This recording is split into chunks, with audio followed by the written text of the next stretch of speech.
বিসমিল্লাহির রহমানির রহিম। আবৃত্তি করছি কবি আসাদ বিন হাফিজ রচিত নবপ্রভাতের গান শিরোনামের একটি কবিতা।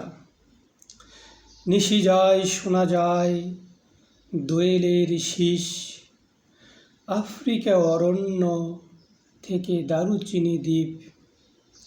শতাব্দী আধার কাটে গ্লানি ব্যথা বিষ, ঝেড়ে ফেলে জেগে ওঠে এশিয়া বদ্বীপ। ইউরোপ আমেরিকা বহে সুবাতাস, কাবুল পাহাড় জাগে কাশ্মীরি হুর।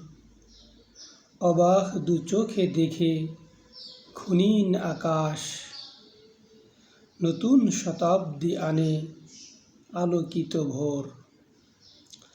নিশি যায় শোনা যায় দোয়েলের শীষ, হেরার ঈগল দেখে পালায় খবিশ। তুমিও সাহস রাখো কেটে যাবে রাত, কুয়াশা বিদীর্ণ করে আসবে প্রভাত। ধন্যবাদ।